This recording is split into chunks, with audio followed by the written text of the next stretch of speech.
Firmly grasp it in your hand. Firmly grasp it. Hey yo, how's it going everyone? Entropy here today with another video. For this week, we have a couple birthdays, a tournament analysis, and honestly, that's about it. Short and sweet, so let's get started. Starting with JP News, we have the new set. With the new set release, let's talk about some results. From the Vanguard 0 Twitter, we have the clan distribution for the Tanabata Cup.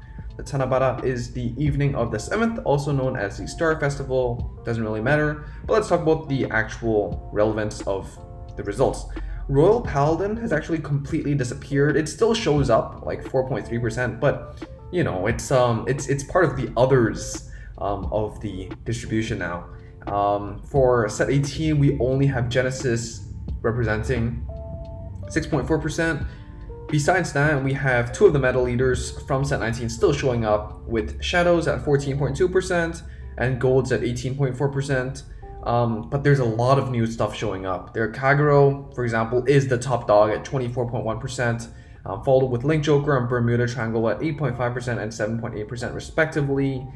How do I feel about this? Well, clearly the new support is strong, especially for Kagero, right?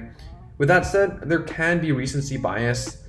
People just like new decks because they're new, and that's fine. I think that more data definitely wouldn't hurt. This also doesn't show which deck topped, so it's more of a representation of popularity of what decks people brought to the tournament. Of course, there is generally a correlation, a tendency to bring strong decks to tournaments, so I guess, but of course that's not definite, that's not definitive, so that's all I can say. And also another reason could be just that like set 20 is a tower event set, so because you know there is bonuses and all that, there's a tower event going on, so more people might be inclined to roll the set, and so you know more people have the cards, so they're more willing to bring Kagero, Link Joker, Bermuda and whatnot. But yeah, I mean, like, all things aside, the results show Kagero on top, and like, you know, in terms of just the cards itself, for like the synergies and the opportunities, it's pretty insane from what I've been seeing, so not even surprised to see maybe Kagero numbers would just keep going up. Link Joker and Bermuda are also doing pretty good. Definitely need to see more from them, but I think that Kagero is definitely the strongest out of set 20 so far. Next up, we have a DP gacha. This is the birthday gacha for July 12th.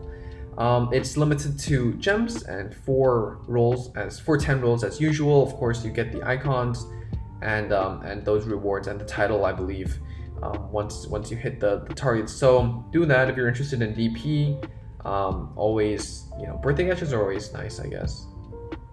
We also have the birthday for Kyo and the birthday for Rati.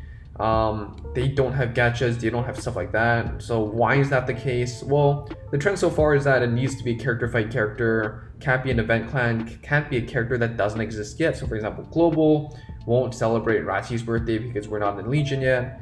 But you know, that's just how it is at the moment. You know, that's just the pattern that I found. And it could definitely change in G, so who knows, but so far so good. That's just how it is, and it is what it is, really. Next, we have the second tower event. It's on. One interesting point to keep in mind is that the first tower event's rewards, like the Dragon Empire Rhineline stuff, it is available, but at a steep cost of, you know, 2 times the cost. It still gives you a chance to pick them up if you miss them, so it's not too bad. I think it's always good to have that option, but you know, it is expensive, so I hope you give your best and try to get everything in their first run. You know, reruns are like, being able to pick up old stuff never hurts anyone. It's a great option for, you know, people that might have missed it or new players and all that. But I wish they did the same with the Yu and Megumi skins. It's a shame they didn't bring them back. But yeah, so that's it for the JP side. Let's talk about Global really briefly. We have the new set, of course. Now that the World End campaign is over, we have the new Liberate the Lock campaign. So it's the same thing, but you know, for the good guys, you know, you're not playing Link Joker and Reverse Clans, you're playing Gold Paladin, Shadow Paladin, Genesis, Nova Grappler, and Aquaforce. Even though Aquaforce has a reverse unit, I don't think Leon actually got reversed, so I guess that's like the special treatment kind of situation. You can also exchange reverse units into their corresponding, you know, original, like non-reverse units. or get them with the medals. So it's like 50 medals or like 15 for the double rare, so something like that. And there's also a triple rare guaranteed 10 times gacha, which gives you a triple rare guaranteed gacha ticket. It is a separate gacha, so be careful and do check that out. I think it only has the good guys, I guess. And you all can also exchange. So one of the items that we had from the last event was a Takuto stamp.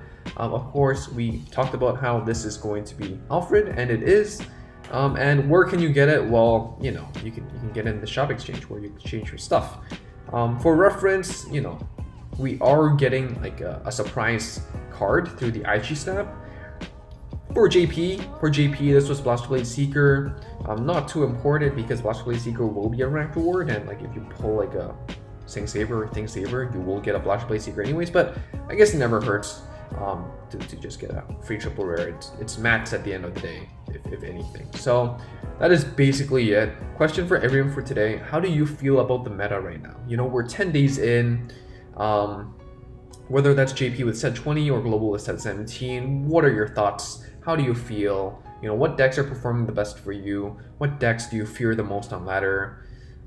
And yeah, I mean, I'm super interested, especially the JP side, because I'm not a JP player, so I'm really interested in your thoughts, and would definitely help out plan our strategies for global players.